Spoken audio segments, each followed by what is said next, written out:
Hey folks, Dr. Fawaz Al-Badani from the Wellness Way in Pleasanton. Welcome. Super excited. Excuse me, today we're launching our second episode of Leaky Gut Restoration, interviewing top experts across the country how to tackle this problem and resolve the issue naturally. And interviewing Dr. Greg, the heart doctor. We're going to talk today how leaky gut problems are. Hey, Doc. Hey. Can you hear me? I can hear you. Fantastic.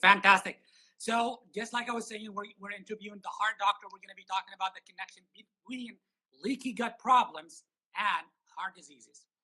And the statistics still show that heart problems are still the #1 cause of death in the United States. So, Doc, we try to keep this interview to a solid 20 minutes of great information. We're going to start by asking you to just tell us a little bit about yourself. Sure, absolutely. Well, pleasure to be here. I'm glad talking with you. I know we just got to see each other last weekend, which was fantastic. But yes. I'm a doctor in Green Bay, Wisconsin. I work with the Wellness Way here in Green Bay. I'm a chiropractor by training, and I've really fallen in love with the cardiovascular system in particular because of, really it's 1 in 2. 1 in 2 people have heart disease, and it's just such a big deal, and people need to know about it. And I'm really excited to be able to share with your audience here, how leaky gut actually plays a massive role in cardiovascular disease. It's crazy. I mean, I think the last I read, it was over 700,000 deaths per year from cardiovascular diseases, which is insane. Now, what do you think about that? Like, despite all the research and the money spent for research to discover what the cause and manage cardiovascular diseases, well, it's still the #1 cause of death in the United States. What are your thoughts about that? Well, I think if you look at the numbers based on what you just said, if we spend the most money, we've got the most research, we've got the best technology on the planet, the numbers should be reducing. And Correct. Unfortunately, they're going in the complete opposite direction. So one of the things that I stand so firm on that everybody really needs to ultimately buy into themselves is that we just have to start asking different questions. We need to start looking at different things, and ultimately, even the concept of cholesterol and otherwise has gotten such a bad rap. The research doesn't even support what they're claiming to be true. And so one thing I love to do with my patients is ultimately encourage them to do some digging for themselves and really start to find some of these answers that unfortunately we can all find the research. It is out there. It's just a matter of making the effort to do it. And it's interesting that you mentioned the issue of cholesterol. And research shows that actually, I mean, you said cholesterol has gotten that bad rep, and research shows that actually more people with normal or low cholesterol level are having heart attacks than people with high cholesterol. Absolutely. And now, how do you connect the two things? Let's go to the cholesterol issue. How's that related, either positive or negative way, to cardiovascular diseases? Well, I think to answer that based on the research, which I love doing because you can't dispute the research findings, right? So there's 2 things in particular. There was a 2001 Honolulu heart study that basically looked at people with what is called familial hypercholesterolemia. That's people with total cholesterol numbers greater than 300. Now, that's a big deal, and any cardiologist would put you on a statin or a cholesterol lowering medication right away. But what's interesting is they followed a group of people with that cholesterol number for a period of 15 years. And these people were in their 60s and 70s. And what they actually identified is the group that they compared them to, this group had low or even their quote unquote normal cholesterol at 200. Yep. People with over 300 had better long-term health outcomes. And so basically that research proved without a shadow of a doubt that it's not the cholesterol number that makes the biggest difference in determination. And second, when it comes to heart attack, which is the biggest scare and why they keep pushing for lower cholesterol, there was a 2008 study that came out to show that 50% of people that suffered from a heart attack actually had low or quote unquote normal cholesterol levels. So it's just a really bad measure and a really bad indicator of overall health. Now, the way you test and the way that the Wellness Way tests for cardiovascular diseases, and I love the way that you go deeper and deeper and deeper before it even manifests into symptoms. And as we advocate in the Wellness Way offices, that disease or symptoms is the end stage of a disease process. Now, when you test for the comprehensive cardiovascular or the panel that you do and we do in the office and across the country with the Wellness Way offices, what are you looking for? I mean, the conventional method is they test for a few things. Can you compare the two panels? Absolutely. So most people are familiar with the basic cholesterol or the basic lipid panel. If anybody's ever had a routine physical, if they've ever had a health screening for insurance policies, everything like that, they've got their basic cholesterol numbers, which is total cholesterol, LDL, HDL, triglycerides, and then they do a calculation of some other factors there. And now the analogy I like to give to hopefully make this very simple for people is when you look at something like LDL, it's actually just looking at the overall mass of LDL in your system. And so think of it this way. If you're standing next to two people that are standing on a weight scale and both of the weight scales say 150, and you have no idea what those people look like, you know nothing other than 150. You know, the person to your right could be 6 foot tall. The person on your left could be 5 foot tall. So we have no idea what they actually look like and what they're really made up of. That's the same thing. If you just run basic cholesterol numbers, you really know nothing about it. So we run advanced panels that show how many particles of cholesterol you actually have, how big or small the particles are. We test things like inflammation, which is probably the biggest deal with regards to cholesterol and it being a risk or not. If you're inflamed, your risk goes really high. If you're not, you know what? High cholesterol is probably a pretty healthy response. We also look at things like hormones. Because guess what? If your hormones are deficient or if you have a high hormonal demand, your body needs more cholesterol. And hopefully to do a nice little segue for you, guess what? Cholesterol numbers are also going to start to rise when you have something like leaky gut going on. Correct. And that's how I was actually, when you talked about inflammation, I thought that was a good segue to talk about inflammation and leaky gut. Now, can you define leaky gut first? Sure. The way I like to explain it is leaky gut, if we think from mouth to rectum, we're supposed to have one nice solid digestive tube. And now what ends up happening with leaky gut is instead of it being a nice and tight junction, it starts to open up a little bit. We're starting to get what's called intestinal hyperpermeability. So things can actually pass from that GI system into the bloodstream when they shouldn't be there. And so when I say leaky gut, think of it as, we have things that are, whether it be food or something that is in our digestive tract. And because of that opening in the gut lining or leaky gut, things get into the bloodstream before they should, or they probably shouldn't even be there in the first place. And that's really the start of that inflammatory process. And it's no different for cholesterol. It's no different for thyroid. It's no different for hormones, you name it. There's a foundation of leaky gut for just about all those processes. And how can we connect that leaky gut problem in this way to cardiovascular issues?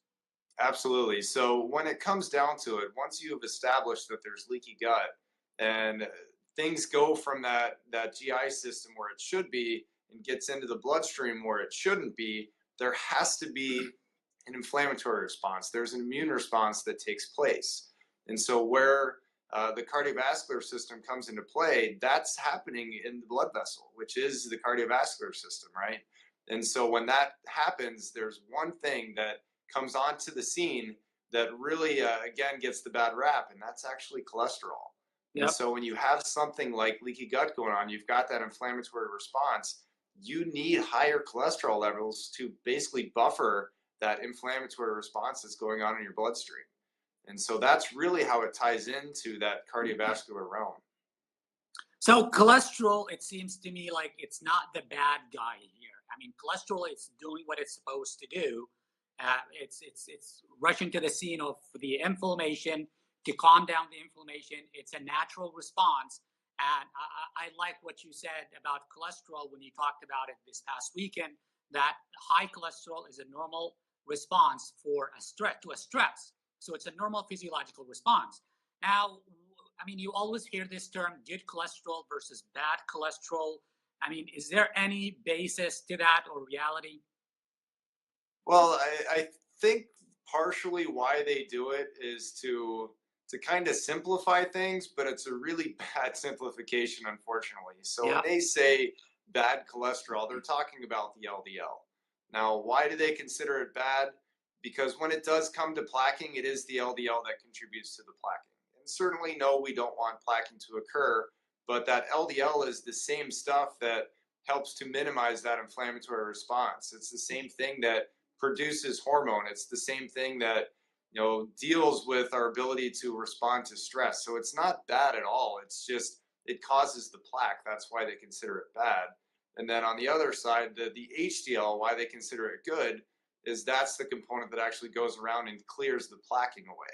And so that's why they get the good and the bad term. But guess what? You need them both. All right. You definitely need them in the right amounts. And for us to think that taking a drug to lower a body's natural response is ever a good idea just really doesn't make any sense on a clinical or on a just a common sense basis. Correct, correct. So inflammation, which could start in the gut, could actually lead to high cholesterol, high LDL, and increased chances of having cardiovascular diseases. Am I getting that right?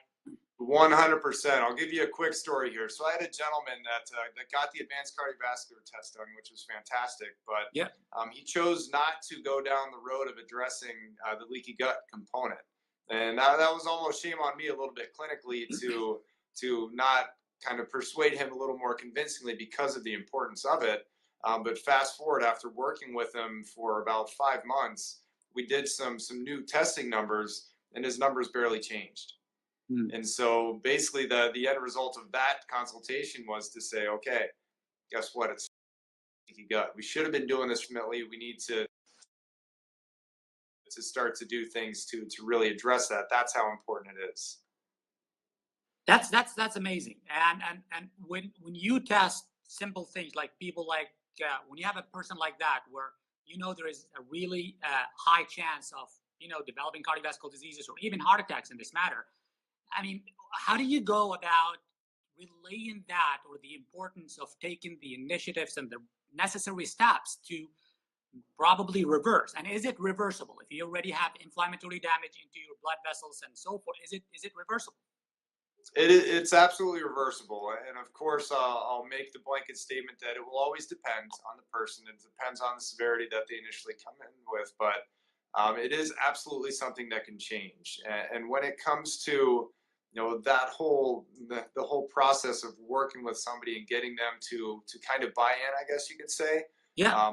Most people come in to see me now because there's either a family history, they've had a scare, or they just kind of realize their health isn't going in the direction they want it to go in. And so a lot of them are kind of mentally ready for it, which I think is the most important part, because like the story I just said, you're either in and you're going to get the results, or you're out and you're not going to get the results. So you may as well go all in. And ultimately, when you get the advanced information with that testing, it doesn't take a whole lot of convincing when you see some of those numbers come back. Very little do I have to try and convince them otherwise. They see the results, they understand what it means, and they really want to take that action to make something happen. Awesome. And you always hear this. It's family. My dad had it, or my mom had it, and I'm just gonna have heart diseases and so forth. What is your response to that? What you've got to say about that? Absolutely. So, is heart disease, quote unquote, running the family? It does, but it has nothing to do with genetics. Why things truly run in the family? It really comes down to you adopt a lifestyle very similar to that of your parents, and if you don't break that lifestyle trend, you're going to end up with the same results. So do you have a potentially higher likelihood of following the same path based on what your parents experienced? 100%, absolutely. But it doesn't mean that it's outside of your control. And I think that's the biggest the biggest difference maker there, is realizing that regardless of family history, regardless of even where you may come in with initially, there's something that can be done. And it's just a matter of doing the diligence and really just making it happen. And the reason I mentioned that, there is a huge push in, like, from scientific research about the importance of genes and so forth. And I'm just wondering, what if we're looking in the wrong way or in the wrong place and trying to resolve cardiovascular diseases or heart diseases, but looking in the wrong way, in the wrong place with with genetics in this matter? Yeah, I think you're 100% right on. I'm not the one doing the research. I just interpret it, and I listen to a lot of people a lot smarter than I am, and I think that's advice we should all be taking. And everything I've ever come across says that genes are not they're not the main player here. Our genes merely express what we provide them with, and so Absolutely. what I mean by that is our lifestyle, our the way we eat, the way we move, the way we deal with inflammation, the way we have gratitude every day. Those types of things play so much more into the actual expression of our genes than what the genes are themselves. There's a key term that Doc, I'm sure you're familiar with, and I recommend everybody listening to this checks it out. It's called epigenetics. Yep. And it's something that basically says it's not the DNA, it's not the genes, it's actually the cell membrane, the expression of those genes that make the biggest difference. So we are in control. I hope everybody gets that loud and clear. And what's interesting about cardiovascular diseases now, even more and more younger people are getting cardiovascular issues and diseases and heart attacks. I forgot the guy from The Biggest Loser. I mean, he's a trainer, he's fit. Yes, Bob Harper. There you go. And he's quote unquote eating healthy, and yet he dropped with a heart attack, and he barely survived. Yes. And he was lucky enough to have a doctor at the gym where he was working out. He's 40 years old or something like that, very fit. How do you explain that? Well, I think there's a really good explanation.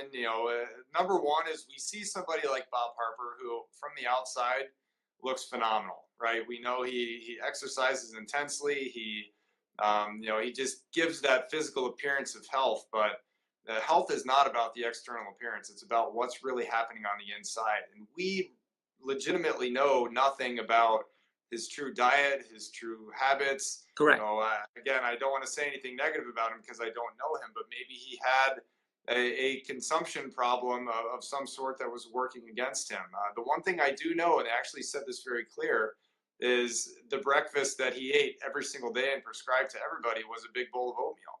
Correct. And so basically what he's doing is he's eating a bunch of carbs and a bunch of sugar that plays a massive, massive role in inflammation in the body.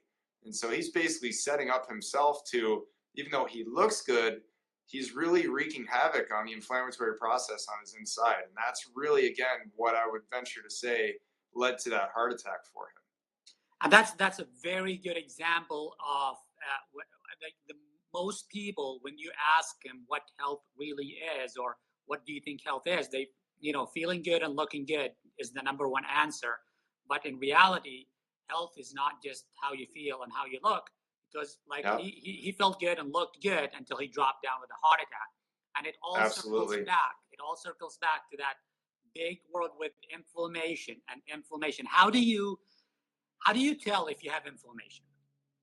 There's a couple of key ways. I mean, the number one way certainly is you have to get tested appropriately. And that looks different for everybody. I'll use Bob Harper again as an example. I'm assuming based on what he did for a living, he knew what his basic cholesterol levels were. But I highly doubt that he ever had advanced cardiovascular work, because if your basic levels show seemingly like they're okay, you're never going to look any deeper than that. But I know better, you know better, and most of us, certainly within the wellness organization, we know better. So that certainly is a big test. Our advanced cardiovascular panel has inflammatory markers that we run. Even x-rays are phenomenal for determining inflammation for people. Yeah. You can see it in the spine. You can see it on the soft tissue structures. There's a lot of different things going on there.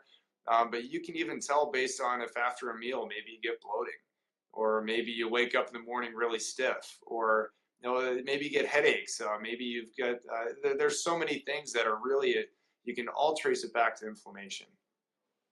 And we take a lot of these things for granted, like people not feeling good in the morning, or have to push throughout the day with coffee and energy drinks and so forth. not being able to sleep, and so forth. And we take all these things for granted and we accept them as normal, which is a big, big mistake. These are signs and ways that your body communicating to you that something wrong. I mean, these things are common because we see our neighbors, we see our family suffering with the same problems, fatigue and sleeper issues and so forth. And we think that's the norm. It's common, but it's not the norm. It's different. I love what you just said there. That's the biggest key that everybody needs to understand with health. Just because something is common does not make it normal. So that's awesome, Doc. Awesome. Now, I mean, you mentioned a little bit about, bloating, about feeling fatigued and so forth. And you mentioned about testing, and that's huge for cardiovascular. And what we do also for inflammation, we also test for food allergies and how that food could damage your blood vessels and heart and so forth. Can you, like, when you test somebody for cardiovascular issues, do you always test for food allergies? Absolutely. Outside of that one example I gave you earlier when we were talking, every single person, they have allergies, period. They've got food allergies. Some certainly more so than others, but it's all something we can definitely identify with an x-ray.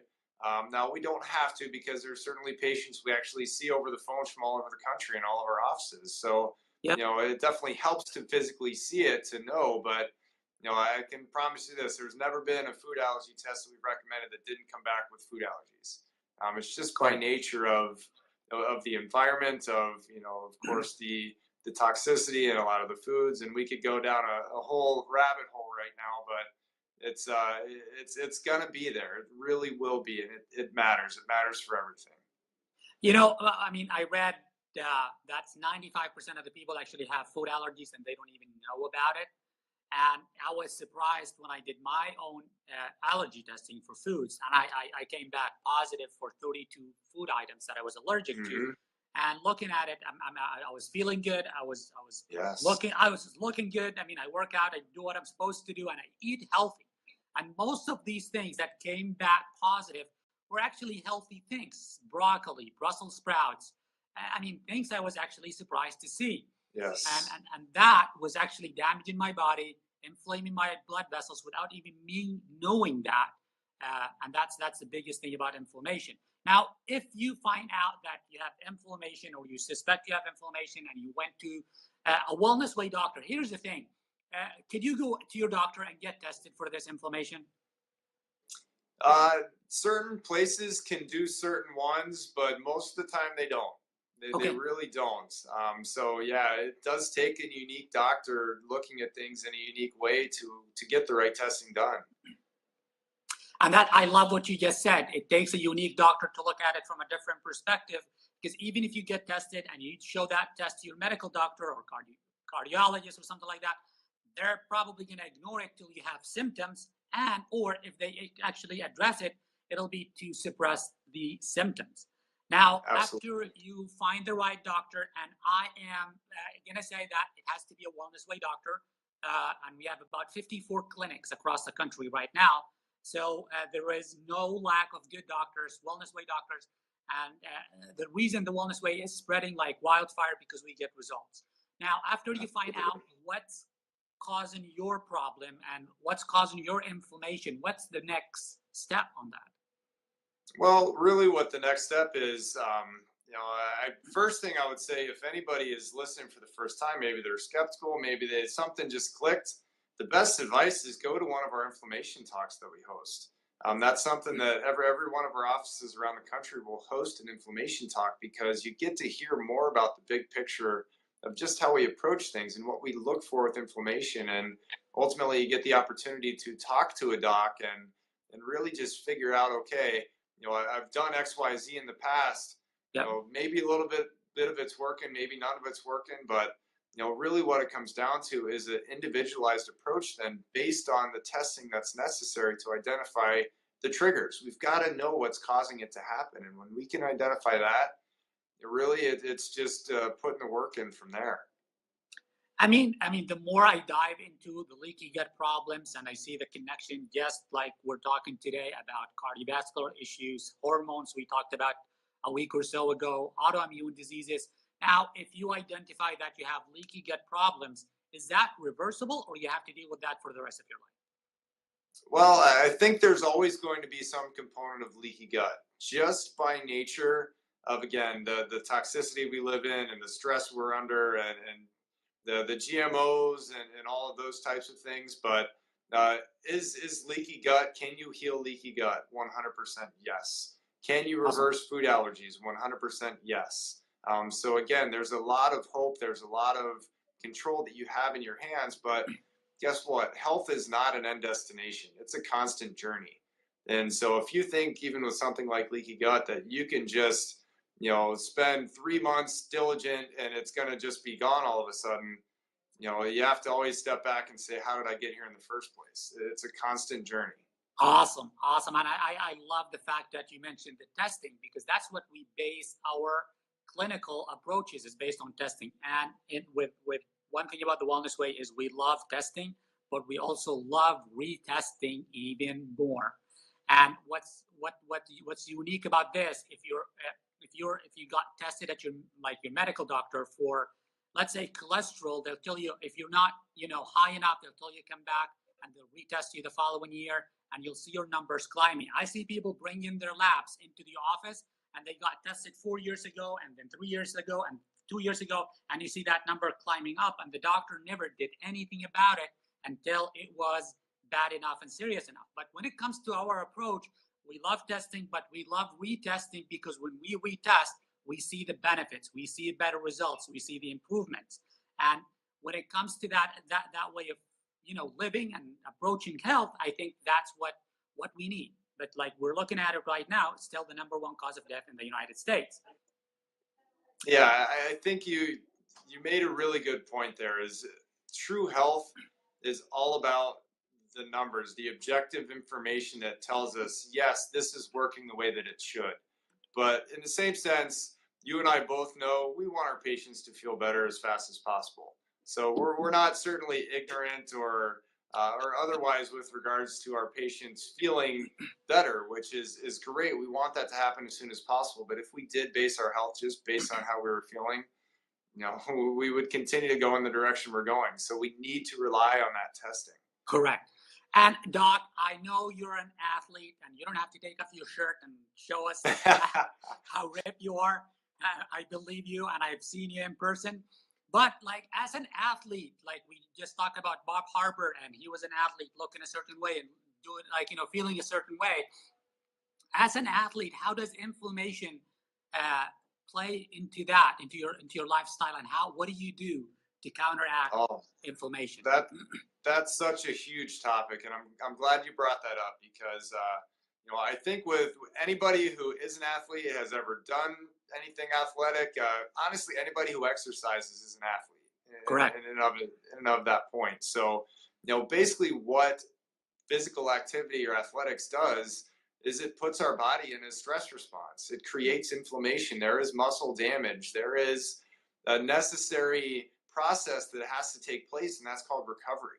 Yeah. And so really when it comes to athletics, to exercise, anything with that regards, the most important thing is not the activity itself. It's what we do before and after to prepare our bodies to be able to, number one, recover, heal, and then number two, be able to do it again. And so that's what I've learned more, is to put much more emphasis on the recovery aspect of things, to make sure we're supporting and ultimately understanding inflammation, reducing it when necessary. So that way the ultimate performance will therefore be maximized. Hey, Doc, do you think the Golden State Warrior need to be tested? Oh my goodness, do they? Just because they've won the championship doesn't mean they're in the clear. But when you think about it this way, just think how much money they've got tied up in a handful of players. I mean, I think I'd want to invest just a little bit to make sure they're going to be on the court performing the way they should be. So that's absolutely huge, and I think more teams are going in that regards. Absolutely. I know even on one of our docs works with some PGA Tour pros, and so they are interested. They understand the benefit of it, and there's never been a better time now than with the awareness that people have in all regards to that importance. I know. The reason I mentioned the Golden State Warriors because it's it's my favorite team, and they're like in my backyard right there. Yes. I build just like when I watch them and listen to what the kind of diet they eat and stuff they have to go through and how much they push themselves. I think definitely they need to be tested. And any athlete, anybody who goes to the gym needs to be tested. But when it comes to the Golden State Warriors, if you know somebody in the Golden State Warriors, I will test him on my dime. Yes, absolutely. And he'll do a great job. To take the initiatives. Yes. Doc, any last word of advice? Where should we go from here? If anybody has any concern about heart diseases, and if anybody is concerned about having inflammation or anything like that, where would you direct them from here to get more information, to get tested, to take the right steps towards reclaiming back their health, basically? Absolutely. Number one, go to the Wellness Way Clinic's website. It's www.twwclinics.com. Find an inflammation talk to one of the doctors. We are all here to help you get the life that you want. Ultimately, we want to see that change for you. You got to get tested. You can't have the health that you aspire to have without getting tested properly. Correct. So, we just we know that there's a lot of information out there. Dr. Google is rampant. People love Googling their ailments or concerns, and correct. We just hope that the Wellness Way is one of those things that'll pop up for you and start to make some sense. Yes. And you mentioned earlier the inflammation talks that every Wellness Way doctor has to do at least once or twice a month. Yes, once or twice absolutely. a month, where you will be invited to a free healthy dinner for you and your guests. You go and check out the information and listen to what they got to say about inflammation. And it is invaluable information to just start your way towards health and wellness and so forth. And I think that's it. Normally, like I said, at least once or twice a month. And we have about 54 clinics across the country changing lives day by day. Doc, I really appreciate your time right here. And I hope our listeners got great information out of this. And I am looking forward to just, learning more from you about cardiovascular issues and diseases and how's that tied up to inflammation. Absolutely. Well, it was a pleasure. You're an awesome doc, and I know you're changing a lot of lives out there. So keep on keeping on. All right, Doc. Thank you. I appreciate your time. All right. Thanks, Doc. Take care.